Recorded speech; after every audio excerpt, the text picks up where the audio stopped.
पता नहीं आपने ध्यान दिया या नहीं, पर कुछ दिन पहले एक फिल्म का ट्रेलर आया था और हैरानी की बात ये थी कि उसके टाइटल में गांधी का नाम तो इस्तेमाल हुआ, लेकिन यहाँ वो बोलते ही नहीं। कोई डायलॉग नहीं, कोई भारी भाषण नहीं, कोई मेरे प्रिय देशवासियों टाइप मैसेज भी नहीं।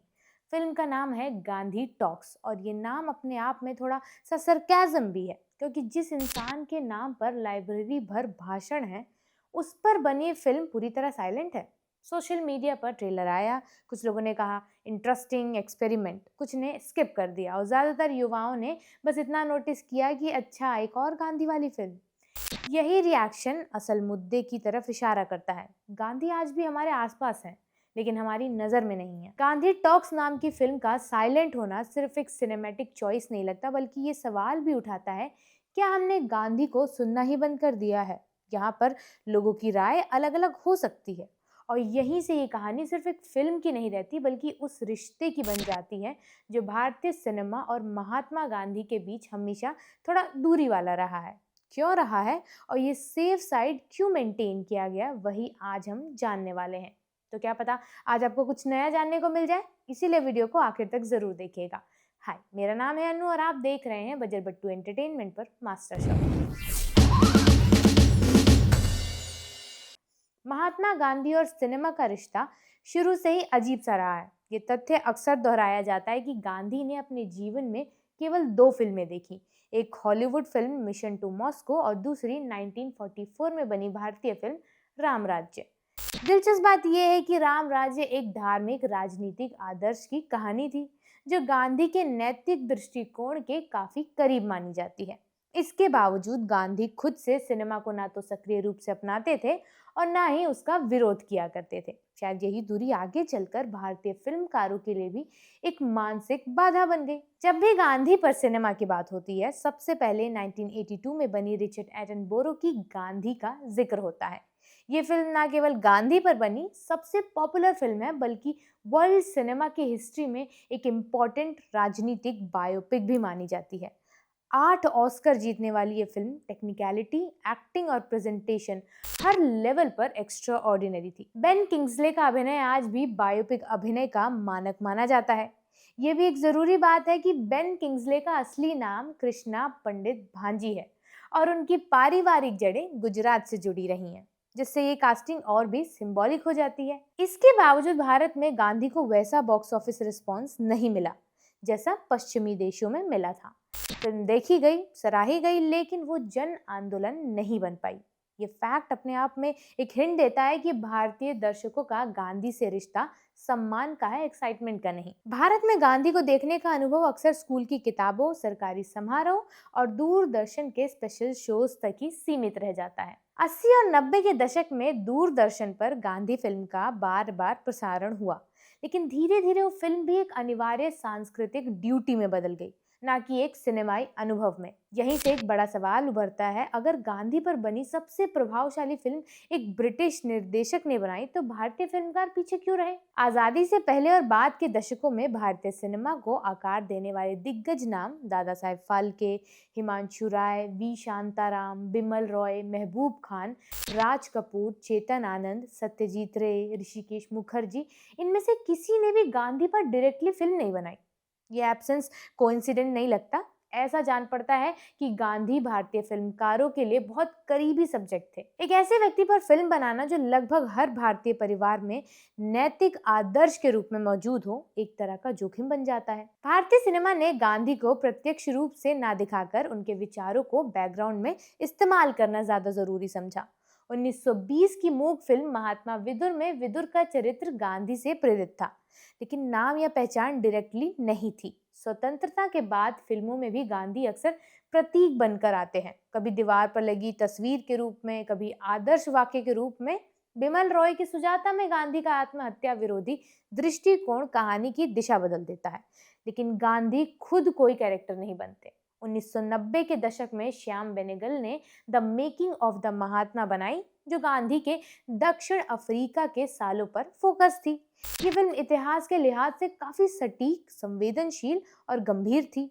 इसमें गांधी को किसी महापुरुष की तरह नहीं, बल्कि एक ऐसे इंसान की तरह दिखाया गया जो सीखता है, प्रयोग करता है, गलतियां भी करता है और धीरे धीरे अपने विचार बनाता चला जाता है। क्रिटिक्स को फिल्म पसंद आई, लेकिन बॉक्स ऑफिस पर यही नहीं चली। इससे एक बात फिर सामने आई कि भारतीय दर्शक गांधी को पढ़ने और समझने के लिए तो तैयार है, लेकिन थिएटर में देखने के लिए नहीं। 2000 के बाद बनी कई फिल्मों ने गांधी को सीधे दिखाने के बजाय उन्हें किनारे से छूने की कोशिश की। कमाल हसन की हे राम गांधी के हत्या के आसपास घूमती है, लेकिन असल कहानी एक टूटे हुए उलझे इंसान की है। फिल्म अपने समय से काफी आगे थी, राजनीतिक तौर पर साहसी भी, लेकिन कमर्शियल तौर पर सीमित ही रह गई। मैंने गांधी को नहीं मारा और गांधी माई फादर जैसी फिल्मों ने गांधी के इंसानी और पारिवारिक पहलू को दिखाने की भी कोशिश की। खासकर गांधी माई फादर में हरिलाल गांधी और उनके पिता के मुश्किल रिश्तों को सामने लाया गया। लेकिन इन फिल्मों पर यह आरोप लगा कि इन्होंने गांधी को कमजोर दिखाया। नतीजा ये हुआ कि ज्यादातर दर्शक इनसे जुड़ ही नहीं पाए। यहाँ ये समझना जरूरी है कि भारतीय दर्शक गांधी से आखिर चाहते क्या हैं। मेन स्ट्रीम सिनेमा आमतौर पर टकराव, संघर्ष और जल्दी मिलने वाले हल पर चलता है। गांधी का रास्ता इससे अलग था। वे हिंसा के खिलाफ थे, जल्दबाजी से बचते थे और धैर्य को सबसे बड़ी ताकत मानते थे। यही बात सिनेमा के पारंपरिक ड्रामे से टकरा जाती है। शायद इसी वजह से जब भी गांधी सीधे पर्दे पर आते हैं, फिल्म या तो बहुत ज्यादा गंभीर हो जाती है और किताबों जैसी लगने लगती है, फिर उपदेश देने लगती है। इसी बीच 2006 में लगे रहो मुन्ना भाई एक बड़ा टर्निंग पॉइंट बनी।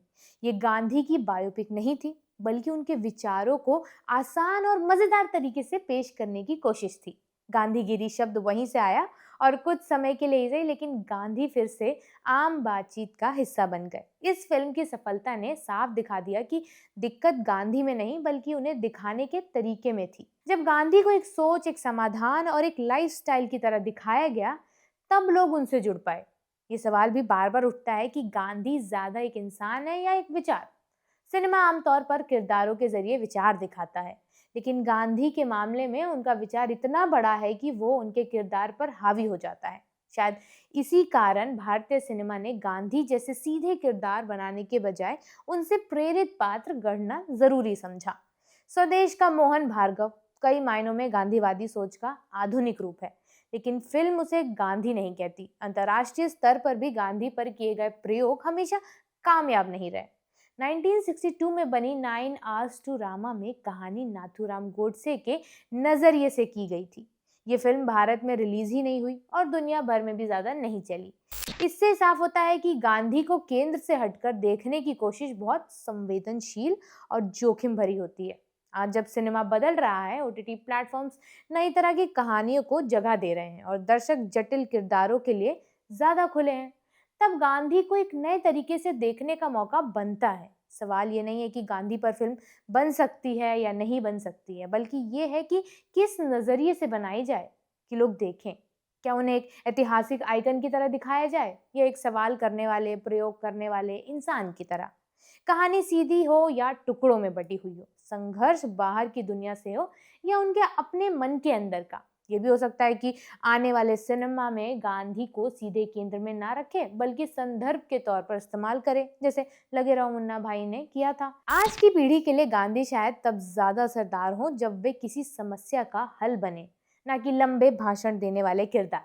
यही वजह है कि गांधी आज भी एक विचार के रूप में ज्यादा जिंदा है, एक फिल्मी किरदार के रूप में कम। महात्मा गांधी की पुण्यतिथि पर यह मानना जरूरी है कि भारतीय सिनेमा ने उन्हें नजरअंदाज नहीं किया, बल्कि उनसे थोड़ा डरता रहा, और उस डर से ही कहीं प्रस्तुति कमजोर ना पड़ जाए या श्रद्धा कहानी पर भारी ना हो जाए। शायद गांधी को सिनेमा में सही जगह देने के लिए पहले हमें उन्हें ऊंचे पेडिस्टल से उतार कर बातचीत का हिस्सा बनाना होगा।